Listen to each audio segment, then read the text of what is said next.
I should have seen the warning signs so much earlier, but I guess that's how these things go. My name is Randy. I'm 34 years old, and up until 2 months ago, I was married to Elaine, who's 36. She had a son from her previous marriage, Craig, 19, who never liked me from the get-go. He made that abundantly clear, but I did my best to ignore it. After all, it's not easy being a teen with a new stepfather. I gave him space, paid for a lot of his expenses, and tried to be supportive. Or at least that's what I told myself. If I'm being brutally honest, I suppose I could come off as controlling about finances.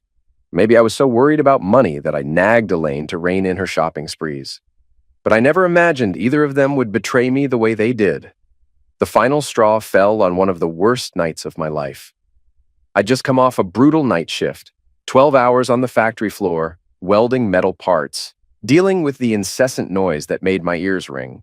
My ankles were already throbbing from standing so long, and I only wanted one thing: to go home and get some sleep. Around 3:30 a.m., a text from Elaine buzzed on my phone. Rain's coming in from the living room roof, getting water everywhere. Fix it ASAP. I read it 3 times, rubbing my eyes because I couldn't believe the timing. Was I upset? Sure, but it was our house, right? Water damage can be catastrophic if you let it go. So, half dead on my feet, I drove home through a pouring storm that lashed against my windshield like it wanted to break through the glass. The entire drive I was cursing under my breath. My back felt stiff as rebar, and my eyelids were trying to slip shut at every stoplight. Sometimes you just can't catch a break. I got home a little before 4 in the morning. I grabbed a ladder from the garage and fumbled around for the tools I'd need. My breath puffed out in sharp bursts, partly from the cold and partly from frustration. The wind whipped across my face the moment I climbed onto the roof, and the rain was coming down sideways. I muttered, "Christ, I'm gonna slip and break my neck," about a dozen times. My hands scraped on the roof tiles, leaving little bloody smears on the shingles. Took me the better part of an hour, but I eventually found the spot. Some shingles had come loose, or so it seemed. I nailed them back in place, sealed them with roofing tar, and tried not to think about how my hands were stinging like open wounds. When I finally crawled down, I felt like I'd gone 10 rounds in a boxing ring. By that point, the exhaustion was bone deep. The only thing keeping me from collapsing right there on the lawn was the thought of my bed. Inside, I found Elaine in the kitchen, scrolling through her phone. She was wearing pajama pants and looked freshly showered. I remember blinking rainwater from my eyes, trying not to drip all over the floor. "Leak's fixed, but we'll need to get somebody to double check once the storm's over," I said. "Might be some damage to the attic insulation." She barely glanced up. "Cool," she replied, voice flat, like I was a waiter handing her the check. Not a hint of relief or gratitude. If anything, she seemed bored. I tried not to let it bother me. I chalked it up to the late hour, or maybe the tension we'd been having about money. I remember saying something like, "I'm gonna crash for a bit," then stumbling to our bedroom and practically face-planting on the bed, jeans, jacket, and all. My last thought was, thank God that's over. Little did I know the real storm was just starting. When I woke up, sunlight filtered through the blinds. My phone read 9:30 a.m., so I'd been asleep about 4 hours.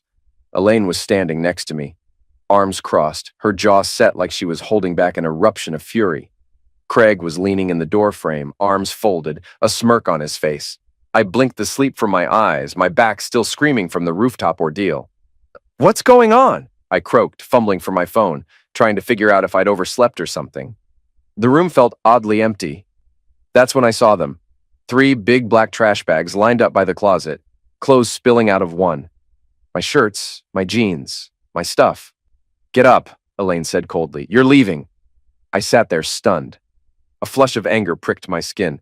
"Leaving? Elaine? What are you talking about?" She didn't hesitate. "I'm done carrying you," she snapped. "You're dead weight. I deserve better. I found better." Her eyes burned with a loathing I'd never quite seen before, and they flicked toward something taped to the refrigerator door, visible through the bedroom's open doorway. It was a note, my name scribbled in big loops. Actually, it said, "You're dead weight. Get out. I'm find a real man." I saw that last line. I'm find a real man, and my mind reared back, trying to process it. My body felt too heavy to move. "What the hell is this?" I finally asked. "You can't just—" Craig laughed under his breath. He actually tossed my truck keys at me. They landed on the bed. "Mom says go cry somewhere else. Don't come back," he said, that smirk never leaving his face. That's when I noticed my wallet on the nightstand, empty. The $200 I'd had was gone. I whipped my head up to glare at them both. You took my money? Elaine shrugged, looking almost bored. Joint money, if you ask me, she said, her voice dripping with sarcasm. I've covered for your sorry ass long enough. Covered for me? I exploded, not caring if I sounded hysterical. I've been paying the mortgage and bills, working night shifts. Save it, she spat. I'm seeing someone else. Someone who's not a loser with a dead-end job. You've got 5 minutes to get your stuff out of here before I call the cops. My head swam, torn between anger and heartbreak. She's seeing someone else? My gut churned. Was that why she'd been so distant? Why she had that smug attitude lately? Craig stepped forward, his grin warping into something nastier. I set them up, actually, he said proudly. My boss at the car shop. Mom's been seeing him for months. He's got cash, unlike you. I stared at him in disbelief. You? I sputtered. You arranged dates for your mom? With your boss? He shrugged. Yeah, Steve's way cooler than you. Things might have gone violent if I hadn't been so drained. My left hand was still throbbing from the roof tar. Instead, I forced myself to stand. Elaine, let's talk about this rationally, I said, stepping toward the door. If we're separating, we'll need— Out! Elaine shrieked, sounding like she was right on the edge of losing control. Now! So that was that. In a daze, I stuffed whatever I could into those trash bags. I tried to pull a t-shirt on, all the while my brain repeated. She found someone else. She planned this. Craig had his phone pointed at me, filming, eyes gleaming with malice. Just in case you do something stupid, he said. You know, in case you get violent. My hands balled into fists, but I held it in. They wanted me to do something rash so they could call the cops. Instead, I marched to the living room, ignoring the ache in my spine, ignoring the fact that my hand still had dried blood from the roof. I saw the note on the fridge again. You're dead weight. Get out. I'm find a real man. I yanked it off and crumpled it. I turned around one last time, saw Elaine's furious glare and Craig's smug face. I wanted to scream, "You're in my house!" But part of me wondered if we'd put both of our names on the deed. Everything after we got married was such a blur. I left with my clothes in garbage bags and a heartbreak so intense it felt like my chest was caving in. The door slammed. The deadbolt clicked. In 10 minutes, I'd gone from husband to homeless man. By noon that same day, I was parked behind a 24-hour supermarket, numb and cold despite the warm sun. My phone calls and texts to Elaine went unanswered. I ate stale crackers for lunch, half hoping this was a dream, but the rawness in my scraped palms told me otherwise. I tried to lie down in the truck's cab, but every time I closed my eyes, I saw Elaine's face full of contempt, Craig's mocking smirk. I barely slept. The next morning, I used a day pass at the local gym to shower and brush my teeth. I stared at myself in the mirror, puffy eyes, stubbled cheeks, a tired, middle-aged man whose entire life had just imploded.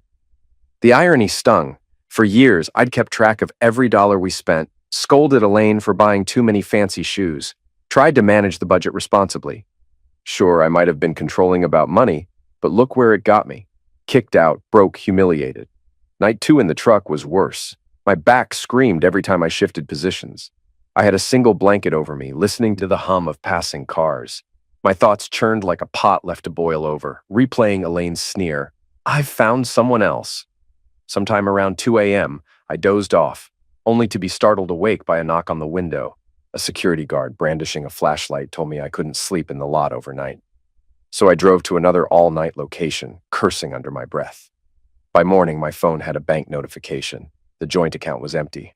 Of course, she had drained it. A red wave of fury washed over me. Years of scrimping and saving gone. Work was a blur of exhaustion and half-hearted small talk. Wyatt, a coworker who'd always been friendly, pulled me aside on my lunch break. He said, "Randy, you look like you haven't slept in a week." "What's up, man?" "Nothing," I mumbled, but my voice wobbled. And that was enough for Wyatt to keep pushing until I finally spilled everything. He stared at me, jaw slack. "Dude," he said, "stay on my couch. You can't live in your truck. That's insane." I didn't want to impose, but I had nowhere else. So that's how I ended up in Wyatt's tiny living room, on a couch with a creaky fold-out bed, my meager belongings in a corner.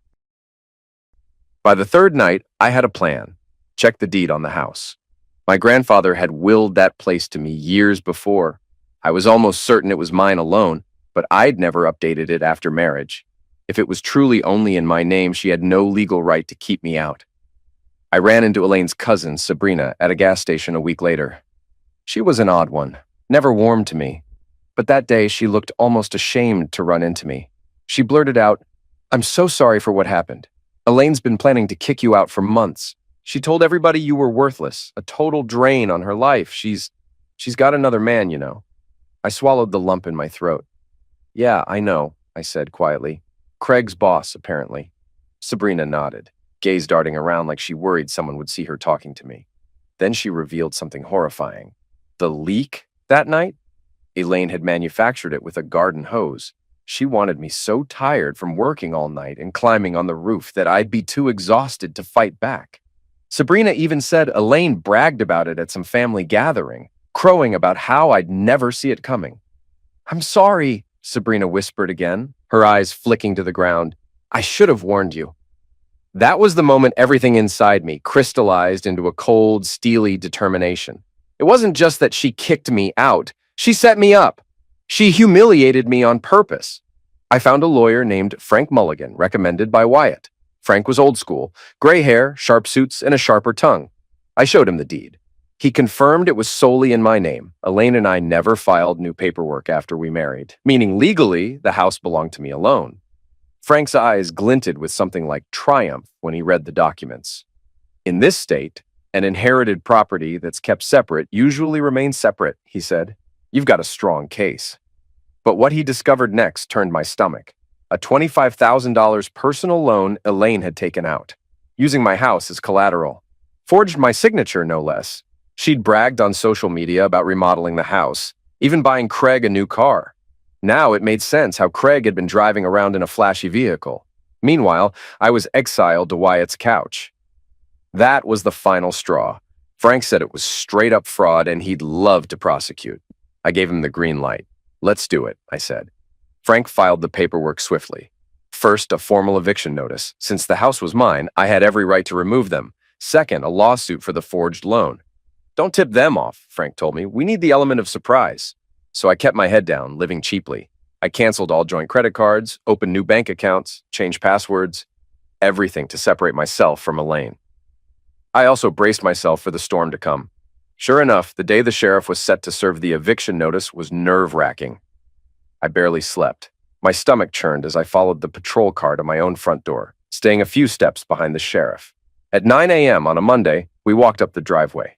My heart pounded so loud it felt like it was in my ears. Craig answered in gym shorts, no shirt, looking groggy. Elaine rushed over in a robe, confusion morphing into fury when she saw me behind the sheriff.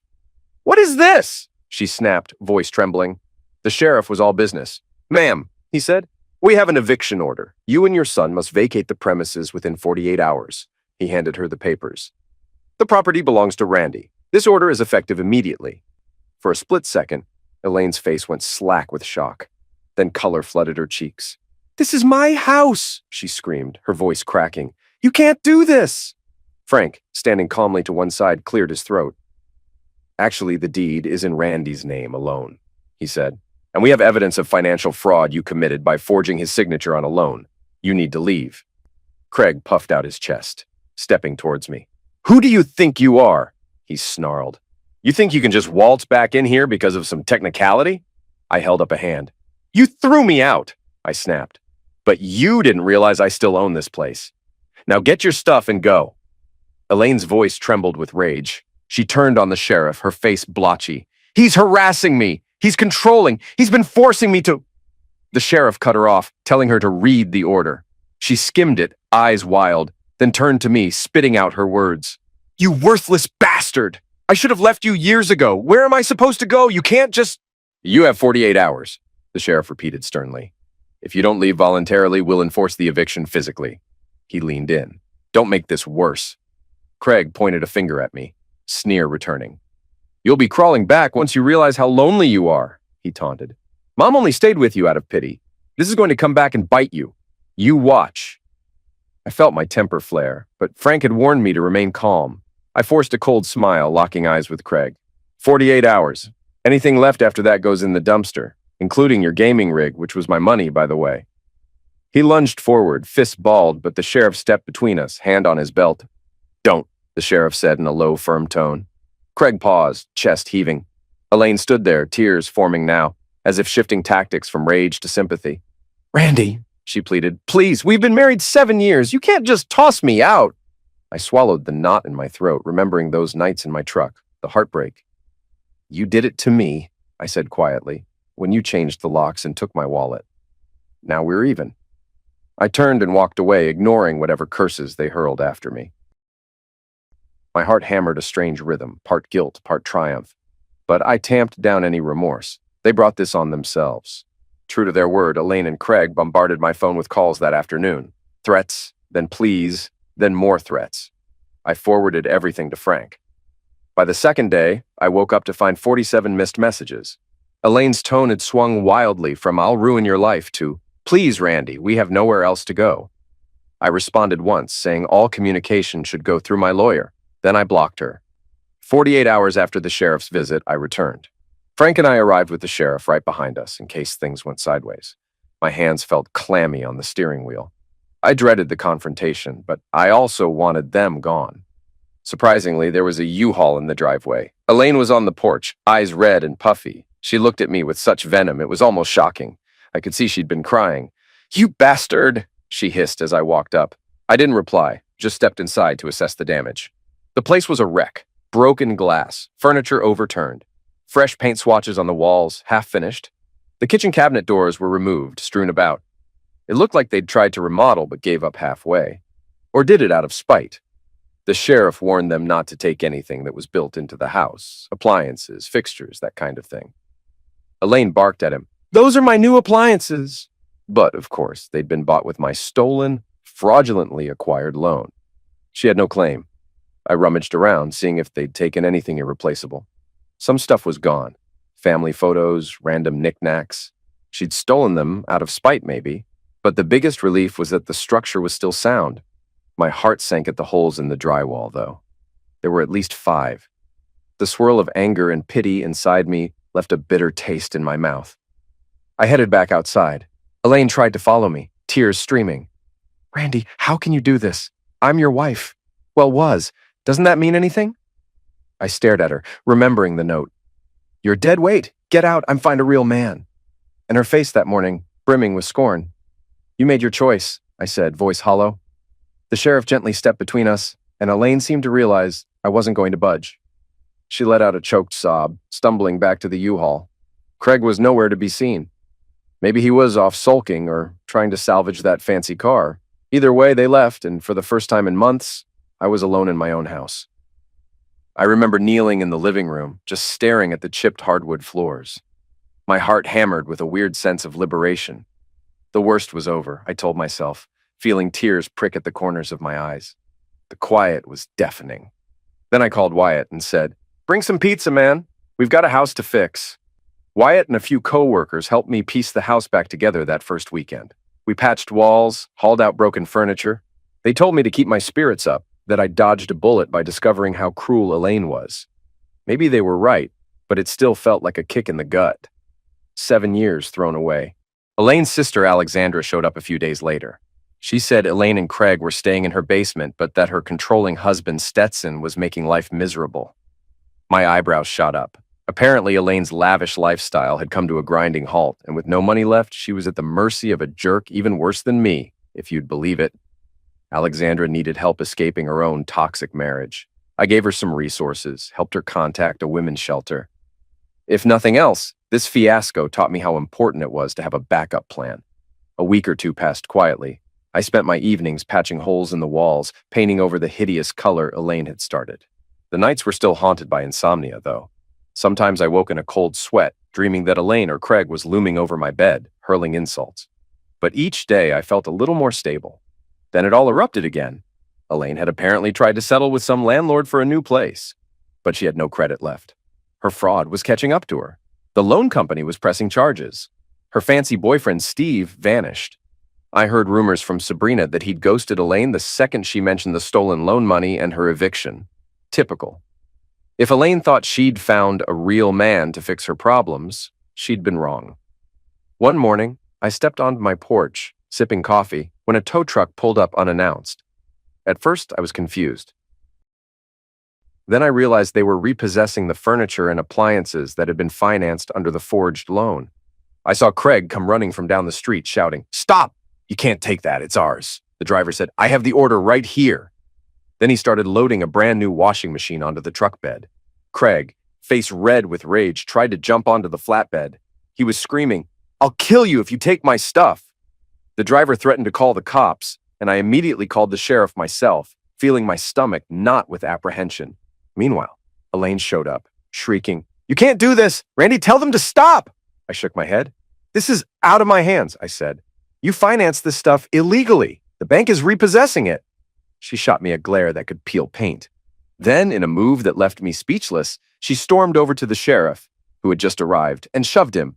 "This is my house!" she yelled. "These are my things! That man is controlling me! He's behind all of this!"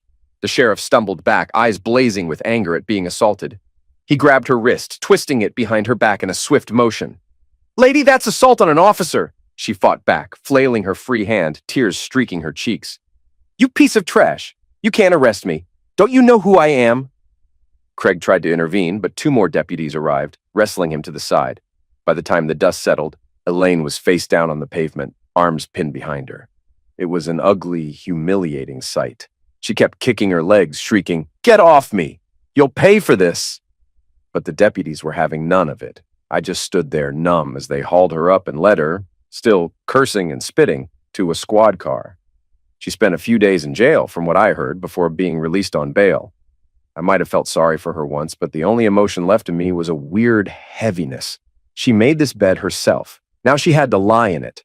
You would think after that arrest, after being tossed out and losing nearly everything, Elaine would leave me alone. But fate had other plans. I'd installed new locks and a security system, but I still slept restlessly. Sometimes I felt I was being watched. I brushed it off as paranoia until the night I heard glass shatter downstairs. It was around 2 a.m. I jolted awake, heart hammering. My mind shouted, "Burglars!" I hurriedly opened my bedside table and grabbed my Magnum revolver. My entire body shook as I slipped into the hallway. I could hear voices downstairs, hushed, urgent. I flipped on the flashlight strapped under the barrel of my Magnum. Creeping down the stairs, I felt my breath hitch. There, standing in my living room, rummaging through drawers, were Elaine and Craig. The back window was broken, shards of glass scattered on the floor. Craig gripped a crowbar, while Elaine rooted through the cabinets like she was hunting for something. Maybe documents, maybe cash, who knows? "Stop right there!" I roared, shining the light on them. My hands were trembling so hard I thought the Magnum might slip. Elaine spun around, eyes wild, hair a mess. She looked half deranged, like a cornered animal. "Randy," she gasped, "put that Magnum down! We just came to get some stuff I left behind. Personal items, that's all!" I barked out a harsh laugh, adrenaline surging. "Personal items? With a crowbar at 2 in the morning? You broke my window!" Craig raised the crowbar, stepping towards me. "Give us the money," he snarled. "I know you have some stashed away. We lost everything because of you." I tightened my grip on the trigger. My voice came out low and ragged. "Stay back, Craig. I'm warning you." He took another step, his eyes glinting with a desperate fury. I fired a warning shot into the ceiling, plaster raining down in a cloud of dust. The explosion of sound left my ears ringing. Elaine screamed, throwing herself backward. "What the hell is wrong with you?" she screeched. "You could have killed us!" My heart hammered so violently I thought I'd pass out, but I kept the Magnum trained on them. "Drop the crowbar," I said, voice shaking. "Both of you, stay where you are." Craig stared at the hole in the ceiling, eyes bulging. His face went ashen, and he dropped the crowbar with a clang. Elaine began to sob, pressing her palms to her head. "You lunatic! You'd shoot your own family!" I shook my head. "You're not my family anymore," I spat. "You threw me out! You forged my name! You tried to ruin me!" In my peripheral vision, I could see the security system blinking red. My phone was upstairs, but the alarm's silent sensor would have alerted the police. Sure enough, I heard distant sirens growing louder. Elaine tried to sidle toward me, tears streaming down her cheeks, voice trembling in that manipulative way. "Randy, please," she whispered. I just forgot some important papers here, and my mother's jewelry." "Bull," I said. "You broke a window and had a crowbar. Don't move, or I swear." My voice quavered, but the threat was real. Red and blue lights strobed through the windows as the sirens crescendoed. Moments later, cops burst in through the front door, guns drawn. I immediately set the magnum on the floor, raised my hands, and backed away. The officers took one look at Elaine and Craig, the shattered glass, the crowbar on the floor, and they knew enough. One of them recognized Elaine from her prior scuffle with the law. "Hands behind your head!" they shouted, and both Elaine and Craig complied, the color draining from their faces. Elaine started babbling, pointing at me. "He's a maniac! He shot at us! This is my house, too!" One of the cops shook his head. "Ma'am, you've been evicted. You have no legal right to be here. The glass is broken inward. There's a crowbar on the floor. This looks like burglary." Craig tried to protest. "He owes me money for college tuition. He's my stepdad, and he promised—" An officer snorted. "That's not how this works, son," he said. "You don't break into a house with a crowbar to settle a tuition dispute." Elaine sobbed as the cops cuffed her, pressing her face to the floor when she tried to resist. She let out this unholy shriek, tears and mascara streaking down her cheeks. "Randy, don't let them arrest me. We were just taking what's mine." I watched, unmoving, as she was lifted to her feet, arms twisted behind her back, hair hanging in disarray around her face. She glowered at me with pure hatred, spitting words like venom. "You'll regret this, Randy. This is all because you're a control freak. You always were." Craig, pale and sweaty, said nothing. He just stared at me with a mixture of fury and fear. Another officer let him out, shoved him into the squad car. Elaine kept ranting until they shut the car door, muffling her shrill voice. Neighbors had emerged onto their porches, watching the commotion, eyes wide in the flashing lights. It felt like hours before the cops finished taking my statement. I explained how I'd set off a warning shot, how I was in fear for my life when they advanced with a crowbar. The police scoured the scene, found plenty of evidence of forced entry. They told me I'd be called to testify in court if it went that far. I nodded, exhaustion already creeping in. As the squad cars pulled away, taking Elaine and Craig with them, I stood alone in the living room. The clock on the wall read 3 a.m. My house smelled like drywall dust and fear. I gazed at the bullet hole in the ceiling, my arms wrapped around myself, trying to stop trembling. At some point, Wyatt showed up, half asleep but worried. He helped me sweep up the broken glass. "You okay, man?" he asked softly. I nodded, not trusting my voice, because I wasn't sure if I was okay. Months ago, I was a husband living a normal, if tense, life, albeit with financial fights and a stepson who disliked me. Now I had literally fired a gun in my own home, witnessed my wife face down on the floor, handcuffed, screaming like a banshee. The surrealism of it felt nauseating. The next day, I learned that Elaine and Craig were both being charged. Burglary, trespassing, and assault with a weapon for Craig's crowbar. Elaine also had her prior charges of assaulting the sheriff. There was talk of a possible plea deal, but it didn't sound promising for them. She'd likely face jail time or at least strict probation, and Craig would carry a criminal record. Even if I'd once cared about them, it was too late for that. A week later, I went to a follow-up hearing regarding the fraudulent loan. The judge slapped Elaine with restitution orders and flagged her for felony forgery. It wouldn't surprise me if she ended up behind bars for a stretch, though she might weasel her way out on some technicality. Craig's college dreams were toast. I cut him off financially, and he didn't have the means to pay on his own. He pitched a fit, but the law didn't force me to finance a stepson who'd actively conspired against me. As they were led out of the courtroom, Elaine shot me one last glare, pure malice. "I'll never forgive you," she hissed.